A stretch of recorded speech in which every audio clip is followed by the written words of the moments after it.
Oi pessoal, tudo bem? Hoje eu vim aqui gravar um vídeo rapidinho, em dedicação exclusiva a um dos meus pacientes que me cobrou, e realmente eu estava em falta, para explicar a diferença entre o trabalho de um psicólogo e de um coach, tá bom? Então vamos lá. Em primeiro lugar, né? O psicólogo tem a legislação na qual ele precisa estar inserido. Então, ele precisa ter tido diploma aprovado pelo Ministério de Educação e Cultura. Ele precisa ter as práticas que estão exigidas ali no Código de Ética da profissão. Ele precisa estar inscrito num conselho que regulamenta a profissão, certo? O coach não precisa de nada disso. Qualquer pessoa pode falar que é coach. Não existe uma legislação que estipule uma regra de que coach tem que ter se formado em tais universidades ou formações técnicas de nível X, Y. Não. Qualquer pessoa pode se chamar de coach e nenhum deles está agindo contra a lei. Agora, se alguém se chamar de psicólogo e não tiver a devida formação, então ele pode sofrer um processo. Ok? Então, primeiro ponto é esse. O que faz um coach e o que faz um psicólogo? Depende, né? Porque como o coach não é regulamentado, o coaching não é regulamentado, tem coaches que vão atuar de uma forma esquisita. Então, cada um vai ter o teu objetivo. Na verdade, existe coach para tudo. Existe coach culinário, existe coach de alimentação saudável, existe coach de educação física, de treinos, enfim, como produzir tal coisa, né? E existem os coaches em desenvolvimento e aperfeiçoamento pessoal e profissional. E é aí que muitas vezes se mistura com o trabalho do psicólogo. Porque veja, os coaches que têm o foco em desenvolvimento pessoal, o ideal, né, é que ele tenha estudado isso em algum curso, alguma formação, ou pelo menos se inserido profundamente em leituras, livros, palestras, atividades científicas, para ter essa bagagem para conseguir transmitir isso aos seus clientes, que são chamados os coaches. Então, veja, só para você entender aí as denominações. O trabalho se chama coaching, com ING, coaching. O profissional se chama coach, treinador. E os clientes se chamam coaches, tá? Então, veja, eu tenho uma formação em coaching. Na verdade, eu não concluí tudo o que a formação requer, né? São 3 anos de formação, eu só fiz um. Mas cada módulo é uma etapa, né? Então, eu me aperfeiçoei na etapa que visava o desenvolvimento pessoal e profissional do cliente. Então, como coach, eu tenho o objetivo de desenvolver o meu cliente nos seus objetivos pessoais ou nos seus objetivos profissionais. O coaching, ele vai ter a visão que vai ser um processo voltado para o alcance de resultados. Então, ele é voltado para o futuro. Então, o profissional, o coach, ele já vai ter esse ponto de vista de que o problema que está sendo apresentado precisa ter uma solução concreta que atue num futuro diferente, que vai ter o objetivo de transformar a história deste momento para frente. O psicólogo, apesar dele também estar voltado para o desenvolvimento pessoal, normalmente, ele vai querer entender o que aconteceu para o cliente chegar onde ele chegou. Então, qual foi a história desse processo que fez o cliente chegar aqui para mim e falar que procrastina muito? Os trabalhos são complementares, porque veja, eu entendo que eu como psicóloga e coach, né, com o meu trabalho, eu vejo que apesar de eu querer entender e do cliente também ter uma angústia e querer entender o que aconteceu para ele ter se transformado, né, ou se apresentar da forma como ele se apresenta, estar da forma como ele está, pensar da forma como ele pensa e tudo mais. Então, ele também quer saber o que aconteceu na trajetória de vida dele, e eu também, como psicóloga.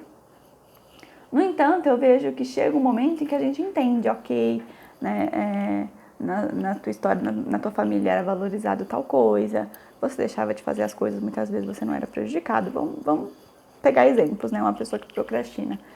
Procrastinar é prazeroso. Se engana quem pensa que tá no sofrimento. Não, o sofrimento foi adiado. Quando a pessoa está naquele momento fazendo nada, ela acha que tá tudo bem fazendo nada. O sofrimento, a batalha de estar fazendo e talvez não vai colher os frutos porque está fazendo errado e ainda vai aprender. Tudo isso está sendo adiado. Então a procrastinação tem um prazer. A partir desse princípio, a gente teria que identificar, um exemplo, né? Como que esse prazer foi desenvolvido, esse prazer em não fazer, em postergar, lá atrás. Quem que valorizou esse tipo de atitude? Provavelmente essa pessoa teve benefícios aí na família. Quem que dava suporte? Porque uma pessoa que procrastina provavelmente não tem um desenvolvimento profissional muito cedo, então tinha alguém aí dando suporte financeiro. Que tipo de situações contribuíram para que você criasse esse hábito, porque é um hábito, e por que hoje isso te perturba? Como é que é? Se você sempre foi assim, o porquê que hoje isso te perturba? Qual que é o seu objetivo hoje? Que aí você percebe que esse hábito é perturbador. Ele se transformou de prazeroso para perturbador. É importante saber disso. Então, como psicóloga, eu sei da importância de saber disso. No entanto, né, esse processo às vezes demora 1, 2 meses, 3 meses, depende. E eu via que o cliente chegava num nível que, ok, eu entendo a minha trajetória de vida, eu entendi o que aconteceu, quem me deu suporte, porque que antes eu gostava de fazer isso e hoje eu não quero mais, o que eu tô perdendo, o que eu já ganhei, mas eu quero mudar. E agora? Eu não sei por onde eu começo, eu não sei o que eu faço, eu me sinto perdido e parece que então eu estou fadado ao fracasso. Aí, então, eu começo a utilizar técnicas de coaching, que então vão ser focadas para o futuro. Então tá bom, você quer mudar? Vamos mudar?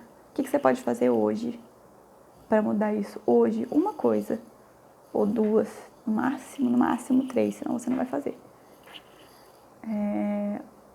Hoje eu posso fazer tal coisa, uma coisa pequena, mas vamos tirar uma coisa aí da sua lista de tarefas que não foram cumpridas e faça. Mas eu tenho medo porque não vai sair perfeito, porque muitas vezes quem procrastina é o perfeccionista.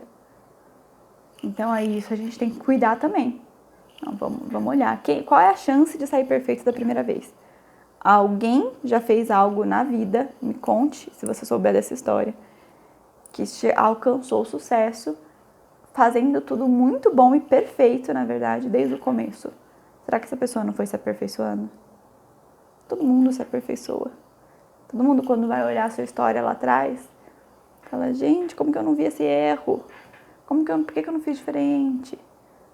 E vai aperfeiçoando. Mas não tem como você aperfeiçoar algo que você não fez. Primeiro você tem que fazer. Aí você vai aperfeiçoando, aí você faz de novo. Aí você vai aperfeiçoando. Mas perfeito nunca vai estar. Em primeiro lugar, precisa abrir mão da perfeição. Nunca vai estar perfeito. É importante que você veja que vai estar bom no momento em que você fizer.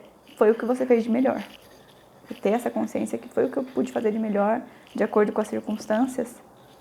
É isso aí. Faço de melhor de acordo com as circunstâncias. Então esse foi um exemplo de um trabalho que, para você identificar a diferença entre o trabalho de um psicólogo e de um coach. Eu sou psicóloga e coach. Às vezes, isso se mistura na prática clínica. Então, eu estou atendendo alguém E eu vejo que a demanda dessa pessoa é muito mais voltada para o agora. Então, eu costumo perguntar, desde quando que você sente que isso acontece? Desde quando você identifica que isso está presente? Né? A queixa que ele me traz. Então, o paciente sempre vai me apresentar uma queixa, né? Eu sempre vou perguntar por que você me procurou, e ele vai me dizer. E aí, a minha tendência é entender desde quando que isso existe. E quando isso é algo muito recente, ou muito correlacionado a uma outra circunstância da realidade recente também, eu vejo que aquilo não tem muito para ser entendido e trabalhado. É mais um fator circunstancial ali do momento. E que a gente pode voltar o foco, então, para o futuro. Modificar isso agora. Quando eu vejo que aquilo ali existe há muito tempo e que às vezes o paciente nem sabe, vai ficar refletindo, pensando e fazendo as correlações dele, aí eu vejo que tem coisa mais profunda, que talvez existam traumas, que talvez isso tenha se transformado tanto da sua origem para onde está, e a gente precisa entender essas minúcias para que ele tenha consciência, porque não é eu que sou curiosa e quero entender, é que ele precisa, você aí, né, que está me assistindo, precisa ter consciência do que aconteceu para você hoje ser como você é, estar como você está, porque ser parece que é algo muito fechado, eu sou. Não, você está pensando assim, você está fazendo essas coisas. Isso pode ser muito transformado. Então é preciso que você entenda como que surgiu a questão, como que ela se transformou e como que isso se tornou um hábito até que você se encontrou onde você se encontra e se perturbando por tudo isso que foi gerado lá atrás. A partir desse momento em que você entende tudo, né? Não tudo, porque tudo não dá para entender, mas pelo menos grande parte. Então aí normalmente você vai chegar num ponto, ok, eu entendi, e agora? E nesse e agora a gente vai falar, e agora a gente vai mudar. Então agora eu vou te ajudar a transformar isso, porque isso se tornou um hábito e hábitos podem ser modificados. Tá ok? Espero que vocês tenham entendido. Qualquer coisa deixem aqui nos comentários e me digam o que vocês desejam saber aqui sobre a prática do psicólogo clínico ou do coach, tá bom? Um forte abraço!